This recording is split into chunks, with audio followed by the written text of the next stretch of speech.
할렐루야. 고난주간 특별 새벽 기도회에 이 시간 함께 하신 여러분들을 축복하고 하나님의 은혜와 사랑이 늘 우리와 함께 하시기를 간절히 기도합니다. 고난주간 다양한 방법으로 주님의 고난에 동참하자고 말씀드렸습니다. 특별 새벽 기도회에 참석하는 것뿐만 아니라 여러 가지 다양한 방법과 기회를 이용해서 예수 그리스도의 고난에 동참하며 우리의 마음과 삶을 정리하고 우리의 신앙을 돌아보는 고난주간이 될 수 있기를 바랍니다. 고난주간을 통하여 하나님께서 예비하신 은혜와 복이 우리에게 또한 있는 줄로 믿습니다. 처음 성전의 시작은 출애굽 때에 하나님께서 시내산에서 모세를 통하여 말씀하신 성막이었습니다. 이스라엘 백성들은 당시에 하나님의 명령대로 시내산 밑에서 성막을 만들었습니다. 그 후에 가나안 땅에 들어가게 되고 또 사사 시대가 지난 이후에 왕국이 세워지자 솔로몬 왕 때 비로소 건물로서의 성전이 지어졌습니다. 처음 솔로몬이 성전을 건축한 그때는 그 성전이 얼마나 웅장하고 아름답고 위엄이 넘치는 성전이었는지 모릅니다. 하지만 그 성전이 결코 영원하지는 않았습니다. 이스라엘이 타락하고 하나님을 떠났을 때 결국 그들은 주전 586년 바벨론의 느부갓네살에 의해서 예루살렘이 파괴당하고 성전도 무너지고 말았습니다. 그 후에 포로로 귀환한 다음에 성전은 스룹바벨에 의해서 다시 재건되었지만 옛 모습은 찾아볼 수 없었습니다. 스룹바벨에 의해서 재건된 그 성전도 결코 쉽게 끝난 것은 아니었습니다. 많은 시련을 겪으면서 수리아인들에 의하여 또 로마 사람들에 의해서 부분적으로 파괴되기도 했습니다. 예수님 당시에 있던 그 성전은 헤롯 왕이 유대인들의 환심을 사기 위해서 이 스룹바벨 성전을 재건한 정치적 입장에서 재건한 성전이었습니다. 물론 예수님 당시에도 아직 성전 재건이 다 끝나지 않은 공사 중인 성전이었습니다. 오늘 우리가 고난주간 특별 새벽기도의 첫날에는 성전에 대한 예수님의 사역에 대하여 말씀을 생각해보고 함께 기도해 보려고 합니다. 오늘 우리가 이렇게 예배 드리고 함께 교제하며 봉사하고 섬기는 이 하나님의 교회와 성전에 대한 예수님의 뜻을 다시 한번 살펴보려고 합니다. 오늘 본문 마가복음에 따르면 예수님은 어린 나귀 새끼를 타고 예루살렘 성전으로 입성하셨습니다. 그리고 예루살렘에 입성한 다음에 곧바로 그분은 성전으로 향하셨습니다. 예루살렘에 오신 첫날 그날은 성전을 둘러보시기만 하고 그 다음에 베다니에 있는 친구 나사로의 집에 가서 쉬셨습니다. 다음날 아침에 예수님은 곧바로 성전으로 오셨습니다. 그리고는 성전 안에서 매매하는 자들을 내쫓으시고 돈 바꾸는 자들의 상과 비둘기 파는 자들의 상을 둘러 엎으셨습니다. 예수님은 성전에서 장사하는 자들을 내쫓으셨습니다. 성전은 모든 사람을 위한 장소임에도 불구하고 이 예루살렘 성전은 특정한 사람들만의 이익을 추구하고 있었습니다. 성전에서 장사하는 사람들은 멀리서 예배드리러 온 사람들을 위해서 소나 양이나 비둘기를 팔았습니다. 또 성전에서는 그 이방인 화폐를 사용하는 사람들을 위해서 성전 화폐로 바꾸어 주는 환전 상인들도 있었습니다. 이들은 모두 대제사장의 승인 하에서 장사를 하고 있었습니다. 다시 말하면 제사장은 자신의 이익을 위해서 성전을 이런 시장터로 만들어 버린 것입니다. 또한 예수님은 성전을 강도의 소굴로 만들었다라고 책망하셨습니다. 여기서 이 강도의 소굴이란 무슨 뜻일까요? 이 말씀은 에레미야 7장 11절에 나오는 말씀입니다. 내 이름으로 일컬음을 받은 이 집이 너희 눈에는 도둑의 소굴로 보이느냐? 보라, 나곧 내가 그것을 보았노라. 여호와의 말씀이니라. 이 에레미야 당시의 이스라엘 백성들은 도둑질하고 살인하고 간음하고 이방 바알 우상들을 섬기면서 온갖 가증한 악을 행하고 있었습니다. 그러면서 그들은 안식일이 되면 성전에 와서 하나님 앞에 예배 드립니다. 하나님, 우리가 하나님의 은혜로 구원받았습니다. 이렇게 하였습니다. 나 외엔 다른 신을 섬기지 말라라는 십계명을 받았음에도 불구하고 그들은 하나님 아닌 다른 우상을 섬기면서 온갖 죄악을 저질렀습니다. 그러면서 뻔뻔하게 안식일에는 성전에 와서 자신들을 하나님의 백성으로 자처했던 것입니다. 하나님은 그런 가증한 백성들을 향하여서 분노하시면서 너희가 이 거룩한 성전을 도둑의 소굴로 만들었다라고 말씀하신 것입니다. 결국 하나님은 이스라엘 백성들을 그 성전에서 쫓아내겠다라고 선포하십니다. 그때 하나님이 택하신 방법이 무엇입니까? 바벨론이라는 막대기를 들어서 이스라엘을 치신 것입니다. 아니, 성전까지 완전히 파괴시켜 버리셨습니다. 하나님은 그들에게 더 이상 백성들을 위해서 기도하지 말라라고 하시면서 이제 더 이상 그들의 기도를 듣지 않겠다라고 하셨습니다. 기도하는 집인 성전이 무너지고 더 이상 그 성전에서 기도할 수 없게 만들어 버리신 것입니다. 그런데 590여 년이 지난 이후에 다시 그 성전에서 그 악하고 가증스러운 일들이 또다시 일어나고 있었습니다. 아니, 이제는 성전을 아예 시장터로 만들어 버리고 강도의 소굴로 만들어 버렸습니다. 돈이 우상이 되어서 하나님께 드리는 그 예배조차 돈벌이 수단으로 전락하고 말았습니다.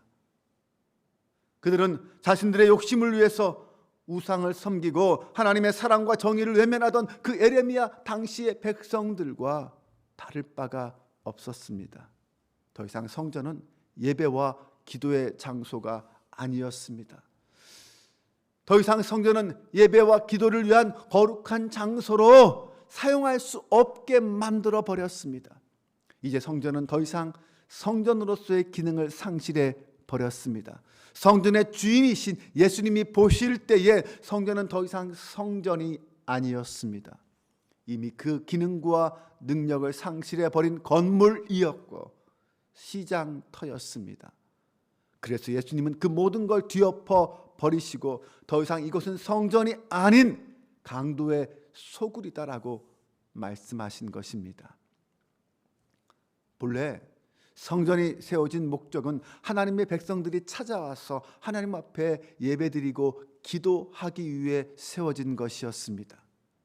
솔로몬이 처음 성전을 지었을 때 성전 봉헌식에서 그런 이 성전이 주를 위해 주님께서 영원히 계실 처소다 이렇게 말했습니다. 그러면서 그는 주는 하늘에서 그들의 기도와 간구를 들으시고 그들의 일을 돌아보옵소서라고 기도했습니다. 그로부터 성전은 이스라엘 백성들에게 하나님께 기도하는 집이었습니다. 주의 이름이 계신 그 성전에서 기도하고 또 성전을 향하여 기도하고 죄를 지었을 때 회개하며 기도하고 전쟁 중에 나라를 위해서 기도하고 기근과 전염병이 왔을 때 기도하고 온갖 재앙이 닥쳤을 때 기도하고 네, 성전은 그렇게 그들의 삶 속에 생활 속에 기도하는 곳이었습니다. 성전은 성도가 언제나 어디서나 하나님의 이름을 부르며 하나님의 은혜와 긍휼을 구하는 기도하는 집이었습니다. 그런데 지금 제사장들은 그 성전을 이용하여 돈을 벌고 장사하는 수단으로 이용하고 있습니다. 그 결과가 무엇일까요? 성전이 성전으로서의 기능을 하지 못하면 결국 그 모든 손해는 백성들에게 돌아갑니다. 점점 성전은 백성들로부터 멀어지기 시작할 것입니다. 성전이 백성들로부터 멀어졌다는 것은 무슨 뜻입니까? 하나님으로부터 멀어졌다는 뜻입니다. 그러면 점점 하나님으로부터 멀어지면 그들의 신앙은 점점 약해지고 사라질 것이고 그러면 나라도 힘을 잃고 망해 갈 수밖에 없는 것입니다. 100여 년 전 러시아 공산혁명 당시에 러시아 정교회가 다시 타락했을 때 나타난 현상 중에 하나가 이런 현상이었다고 합니다. 이런 일이 있었다는 거예요. 신부가 예배를 집례할 때 황금색 가운을 입어야 되느냐 빨간색 가운을 입어야 되느냐 이것 가지고 일주일을 싸웠다고 합니다. 그러는 사이에 백성들은 교회에 대하여 혐오감을 느끼게 되고 모두가 다 공산주의자가 되고 만 것입니다. 결국 교회가 타락하여 신앙의 중심이 되지 못했을 때 그 나라는 공산주의 국가가 될 수밖에 없었던 것입니다. 언제나 역사적으로 보면 교회가 그 본질에서 벗어나면 사회가 타락하고 나라가 망했습니다. 예수님의 말씀처럼 성전은 기도하는 곳입니다. 교회는 기도하는 곳입니다. 그러므로 교회에 오는 목적은 순수해야 합니다. 하나님께 기도하고 하나님을 만나기 위해서 교회에 와야 합니다. 만약 다른 목적으로 교회에 오면 교회에 그냥 왔다 가는 것입니다. 기도가 목적이 아니라면 교회에 와서 하나님을 만날 수 없습니다. 교회가 기도와 예배가 아닌 다른 곳에 마음을 빼앗기면 결국 그 교회는 망합니다. 오늘 본문처럼 예수님의 책망을 피할 수 없습니다. 오늘 여러분은 왜 교회에 오십니까? 무엇을 위하여 교회에 오십니까? 오늘 예수님의 말씀을 나에게 주신 말씀으로 함께 받기를 원합니다. 우리의 귀가 열릴 수 있기를 바랍니다. 예배는 기도하는 시간입니다. 찬송과 기도와 말씀을 들으면서 하나님께 기도하고 하나님을 만나는 것입니다. 그래서 우리는 예배에 적극 참여해야 합니다. 예배를 통하여 하나님께 기도하고 하나님을 만나야 하는 거죠. 또한 예배를 통하여 하나님 우리에게 예비해 두신 그 모든 복들을 누려야 합니다. 스위스에 에밀 브루너라는 유명한 신학자가 있습니다. 그가 교회의 오해라는 책을 썼는데 거기에 교회에 대한 몇 가지 오해를 기록하고 있습니다. 첫 번째는 교회를 학교로 오해하지 말라라는 것입니다. 교회는 세상의 지식을 배우는 학교가 아닙니다.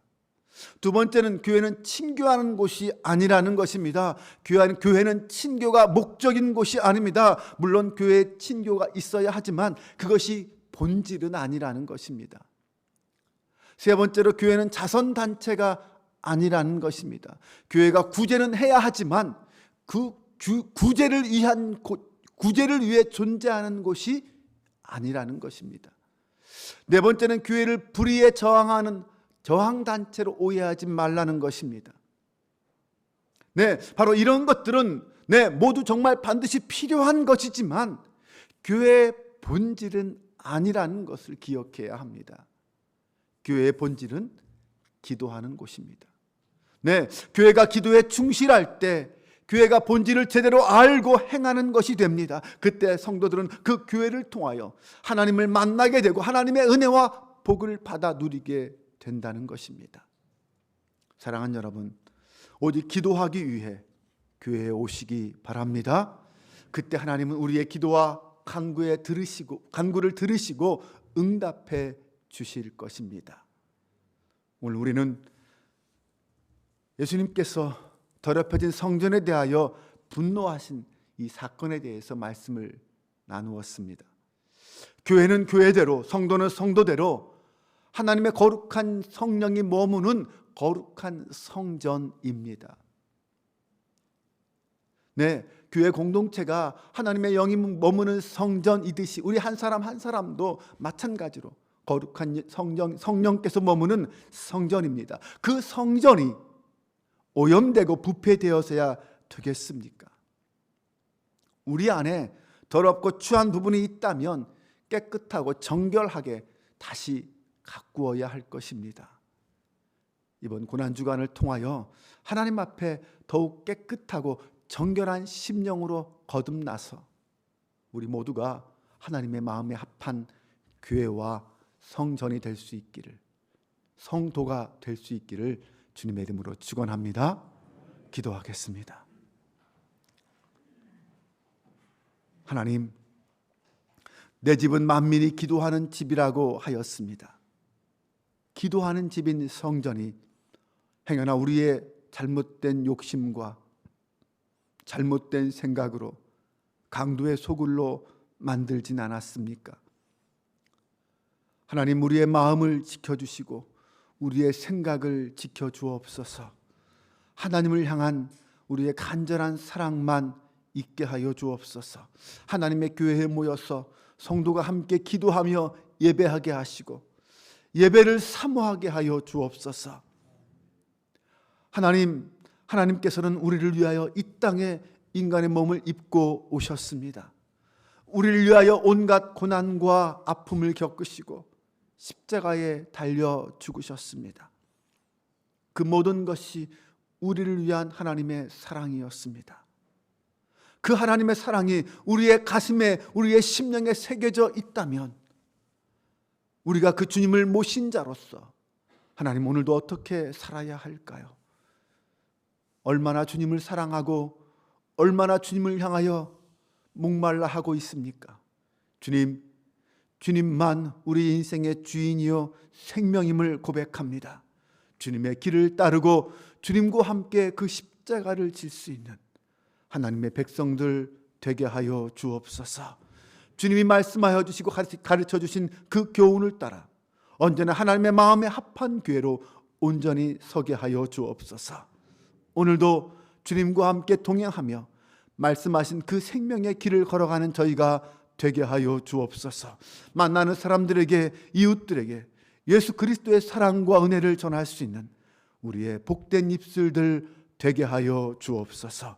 한 주간 고난주간 특별 새벽 기도회는 모일 때에 하나님의 성도들의 발길이 성전으로 모이게 하시고 그들의 삶의 자리에서 예수 그리스도의 이름이 영광 받게 하여 주옵소서. 우리 주 예수 그리스도의 이름으로 기도합니다. 아멘.